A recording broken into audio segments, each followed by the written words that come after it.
श्री चंद्रशेखर जी। माननीय सभापति जी, जय भीम। बहुजन समाज में जन्मे सभी संतों, गुरुओं, महान पुरुषों को नमन करता हूं, जिनमें महात्मा ज्योतिबा फूले, डॉक्टर बाबा साहब अम्बेडकर और मान्यवर काशीराम साहब को मैं याद भी करता हूं आज के दिन पर। साथ साथ नगीना की महान जनता और भीम आर्मी और हमारी पार्टी आज़ाद समाज पार्टी काशीराम के साथियों का भी धन्यवाद करता हूं। इसके बाद अपने कुल गुरु जगत गुरु सदगुरु रविदास जी महाराज को भी मैं नमन करता हूं, जिन्होंने दुनिया को लगभग 600 साल पहले बेगमपुरा शहर के रूप में दुनिया का सबसे महान लोकतांत्रिक दर्शन दिया। अध्यक्ष महोदय, माननीय सभापति जी, 14 अगस्त 1947 को ये देश अंग्रेजों के अधीन था। 15 अगस्त 1947 को हम लोग आज़ाद हुए। 16 अगस्त 1947 को देश आज़ादी में था, लेकिन धन धरती राजपाट में बंटवारा नहीं हुआ। जो साधन संसाधन थे उनमें बंटवारा सही रूप से न होने के कारण एक बहुत बड़ी आबादी सुविधाओं से वंचित और सम्मान से वंचित रह गई। उनको सम्मान देने के लिए और अंतिम व्यक्ति तक सुविधाएं पहुंचे, इसके लिए लोकतंत्र की व्यवस्था हुई। लेकिन आज़ादी के 70 साल बाद भी हम कहाँ खड़े हैं, इस पर ये चिंता का विषय है। मैं मानता हूं कि सामाजिक न्याय तभी होगा माननीय सभापति जी, जब जातीय जनगणना पूरी होगी और जातीय जनगणना कराई जाएगी और साथ साथ संख्या के आधार पर आरक्षण जो है वंचित वर्गों का बढ़ाया जाएगा। उसके साथ साथ जब राष्ट्रपति जी अभिभाषण पर बात रख रही थी तो उन्होंने शहरी और ग्रामीण क्षेत्रों के विकास की बात कही और ये भी कहा कि दुनिया में सबसे उत्तम शहर हमारे यहाँ बने। लेकिन माननीय सभापति जी, 70% आबादी तो गांव में निवास करती है, तो गांव की आबादी के बारे में भी सोचना होगा कि उनका जीवन कैसे बदले।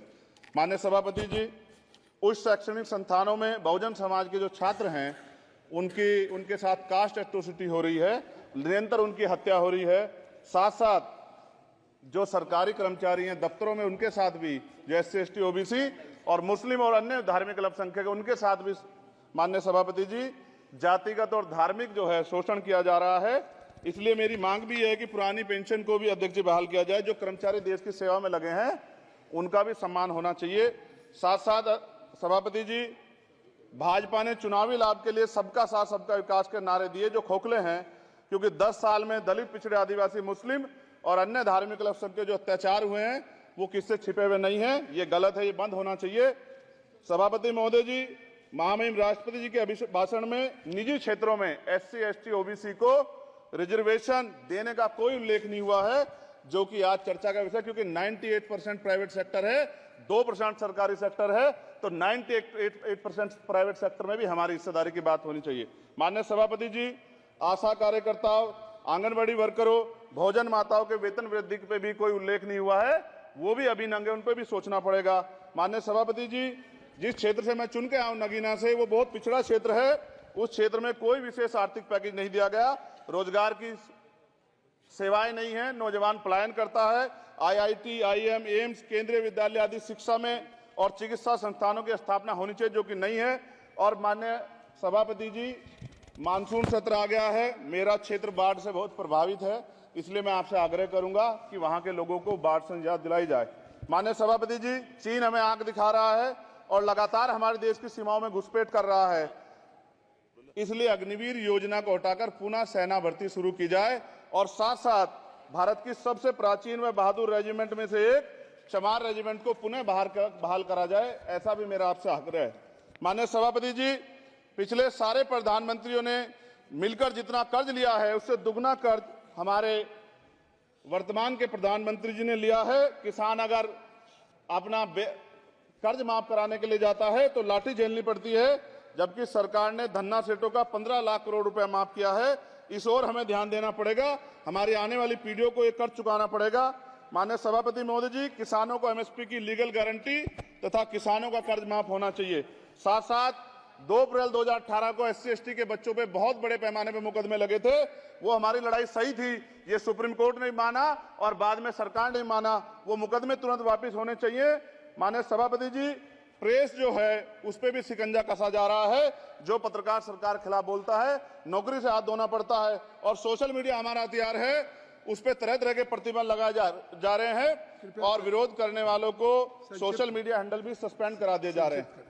साथ साथ सभापति जी, पेपर लीक और परीक्षाओं के कैंसिल होने से देश के नौजवानों का भविष्य खतरे में है। नीट, यूपी सिपाही भर्ती सभापति जी और 69,000 शिक्षक भर्ती में आरक्षण घोटाला हुआ है, कोई पूछने वाला नहीं, खून के आंसू रो रहे हैं बच्चे, बेरोजगारी का दंश युवा झेल रहे हैं।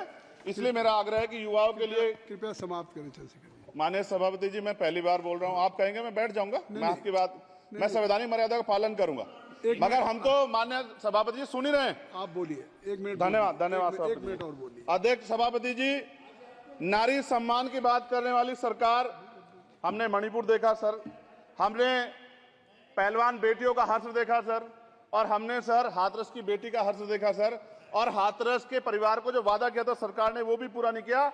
और महिलाओं में भी, स्पेशली दलित, पिछड़े और मुस्लिम वर्ग की, आदिवासी वर्ग की महिलाओं के साथ आज भी एनसीआरबी का डाटा कहता है सर, जो जुल्म हो रहा है वो सहनीय नहीं है सर।